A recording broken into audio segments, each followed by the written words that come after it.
High everyone, स्वागत है आपका अपने सरकारी नौकरी में 69,000 शिक्षक भर्ती में योगी आदित्यनाथ ने 31,661 पदों पर सहायक अध्यापकों की नियुक्ति का आदेश जारी कर दिया है। वह जीओ देखिए जिसमें उन्होंने आदेश जारी किया है। जीओ है जिसमें उन्होंने आदेश जारी किया है। इसके बारे में हम आपको कंक्लूजन बताते हैं।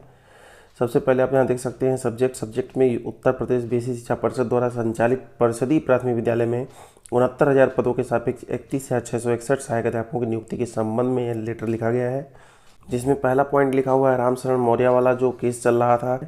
दूसरा सूबेदार सिंह का जो केस चल रहा था। फिलहाल 69,000 में 31,661 के बारे में क्या लिखा हुआ है वो चीज़ मैं आपको बताऊंगा डिटेल में। वहीं तीसरा पॉइंट लिखा हुआ है जो सुप्रीम कोर्ट में बहस पूरी हो गई है, आदेश सुरक्षित रखा गया है, उसको अभी नहीं सुनाया गया है, उसके बारे में लिखा गया है। चौथे पॉइंट पे लिखा गया है कि जो 37,339 पद शिक्षा मित्र के संबंध में उनको छोड़ते हुए 31,661 पदों पर ही हम भर्ती कर रहे हैं, जो कि बिल्कुल समस्या से दूर है, यानी कि इसमें किसी तरह की कोई बाधा नहीं है, ये उन्होंने लिखा है। उसमें इन्होंने क्या लिखा है, अब देखिए यहाँ पर बवाल यहाँ से शुरू हो रहा है। जो अभ्यर्थी परेशान है यहाँ से परेशान है। इसमें ये लिखा हुआ है 69,000 रिक्त पदों के सापेक्ष भर्ती प्रक्रिया जो प्रारंभ की गई थी एवं अभ्यर्थियों को जो जनपद उपलब्ध कराए गए थे, यानी आप सीधे भाषा में जानिए कि जो प्रथम सूची जो आई थी जिला आवंटन सूची, जो इस समय वही है शुरू से ही, उसी में से ऊपर से जिनका ज़्यादा नंबर है उनको ले लिया जाएगा। मतलब 31,661 में वही लोग शामिल होंगे। लिस्ट कोई नहीं बदलेगी, कोई नई लिस्ट आने वाली नहीं है, कोई नई लिस्ट नहीं आएगी। बस 31,661 पदों को उस लोगों को उसमें से ले लिया जाएगा इन पदों के सापेक्ष।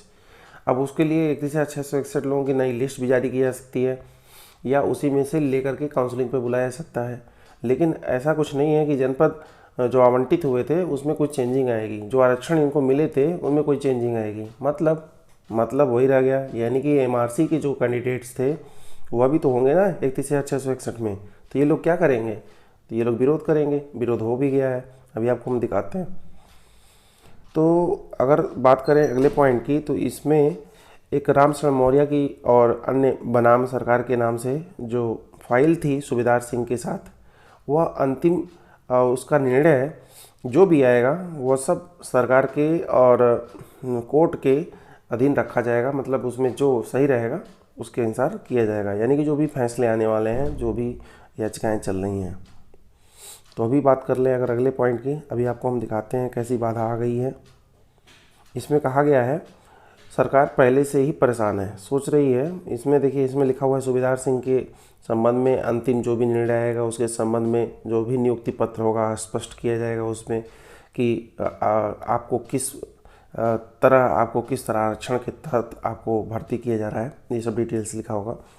5वें नंबर पर लिखा हुआ है कि सरकार को ये लगता है कि 31,661 पद पर अगर हम भर्ती कर रहे हैं, जो कि गलत कर रहे हैं, क्योंकि जो भर्ती का आरक्षण का नियम है उसका पालन नहीं किया जा रहा है।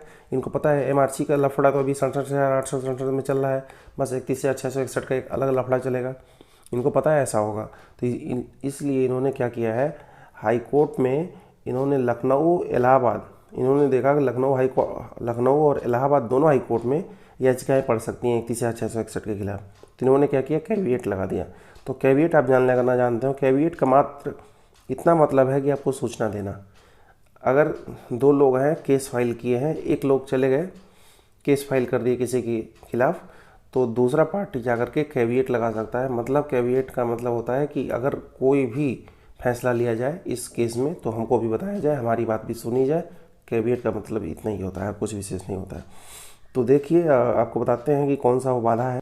तो यहाँ आप देख सकते हैं बीटीसी छात्रों की तरफ से एक याचिका डाल दी गई है सुप्रीम कोर्ट में। ये हाई कोर्ट में जा रहे थे कैविएट लगाने, लेकिन बच्चे कहाँ चले गए, डायरेक्ट सुप्रीम कोर्ट में। जान रहे थे ये लोग हाई कोर्ट में जाएंगे, तो सीधे सुप्रीम कोर्ट में चले गए। इनकी वकील है रितु रेणुवाल।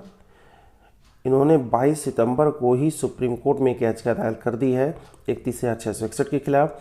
अब यह 31,661 भी फंसेगा। यह भी भर्ती प्रक्रिया 31,661 की प्रथम चरण की आगे नहीं बढ़ पाएगी। बढ़ती अगर इसको बिल्कुल मुक्त रखा जाता, जिस तरह अभ्यर्थी जो मांग कर रहे थे उनकी मांग पूरी कर ली जाती, यानी कि घूम फिर करके एमआरसी पर मुद्दा आकर के लटक जाता है। आरक्षण संबंधित जो लिस्ट जारी करनी थी उस तरह नहीं की गई, जिसको लेकर के फर्स्ट लिस्ट जो 31,661 की शुरू की जानी है उसमें भी एमआरसी के वे कैंडिडेट जो मांग कर रहे थे उनकी मांगें तो पूरी नहीं हुई, वो तो जज के 10 फंसे हुए हैं। तो ऐसे में ये भर्ती 31,661 की भी फंसी फंसी नज़र आ रही है। इसको भी रोक पाना बड़ा मुश्किल है, क्योंकि मामला सुप्रीम कोर्ट में सीधे अभ्यर्थी लेके पहुंच गए हैं। तो आप खुद अंदाज लगा सकते हैं कि मामला किस तरह लंबा जाएगा। जो फैसला सुरक्षित रखा गया है उसको सुनाने में महीनों लग जा रहे हैं, अभी उसका नंबर नहीं आ रहा है। तो जो मामले को फंसाया जा रहा है उसमें कितना समय लगेगा। तो एक तरह से सरकार क्या कर रही है, भर्ती को और फंसाने के लिए यह 31,661 पर नया पैंतरा चली है, जिसको लेकर के अभ्यर्थियों को ये लगे कि सरकार काम करना चाहती है, सरकार हमको भर्ती करना चाहती है, लेकिन असलियत ये है भर्ती तो करना नहीं चाहती है। भर्ती करना होता तो पहले सारा मामला क्लियर कर लेते। वहीं अगर बात करें लेखपाल की, अगर भर्ती का आप इंतजार कर रहे हैं तो जल्द ही 7,000 रिक्त पद हैं अभी राजस्व परिषद में। अब की लेखपाल की जो भर्ती होगी वह जिले स्तर पर नहीं की जाएगी, अब की वह प्रदेश स्तर पर की जाएगी। जिस तरह कानूनगो की भर्ती की जाती है प्रदेश स्तर पर, उस तरह लेखपाल की भी अब की भर्ती की जाएगी। वहीं LT ग्रेड अध्यापक भर्ती का परिणाम 4 सप्ताह में घोषित करने का आदेश हुआ है। जो हिंदी और SST के जो कैंडिडेट थे, जो लटक गए थे काफ़ी दिन से, उसमें कुछ ऐसे भी कैंडिडेट हैं जो उस संलिप्तता में शामिल रहे थे जब नकल हुआ था। तो उन लोगों का रिजल्ट रोक दिया जाएगा, बाकी का रिजल्ट निकाला जाएगा।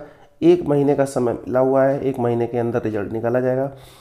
साथ ही आप गजब की चीज़ ये जान लें, 68,500 की भर्ती में एक महिला अभ्यर्थी थी, उनका मात्र 1 नंबर कम था, तो हाई कोर्ट चली गई और उन्हें 1 नंबर और मिल गए, अब वह पास हैं। तो इस तरह से 69,000 शिक्षक भर्ती में 1, 2, 3 नंबर से जितने भी अभ्यर्थी रुक गए हैं, बॉर्डर पे हैं, वो लोग भी याचिकाएँ डाल सकते हैं। आप अगर मांग करेंगे तभी आपको मिलेगा, नहीं मांग करने वालों को तो मिल ही नहीं रहा है। आप नहीं मांग करेंगे तो कैसे मिलेगा आपको।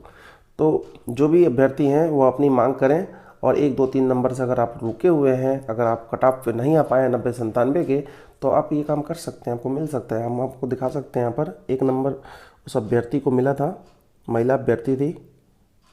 यहाँ आप देख सकते हैं, इससे पूर्व के आदेश पर याची को 1 अंक दिया गया है। यहाँ पे लिखा हुआ है 1 अंक दिया गया। तो ऐसे 1 नंबर पा करके वो चयन सूची में शामिल हो गई। ऐसे कोई अगर 1 आध नंबर से लटकेगा तो घबराएगा नहीं, हो चयन सूची में शामिल हो जाएगा।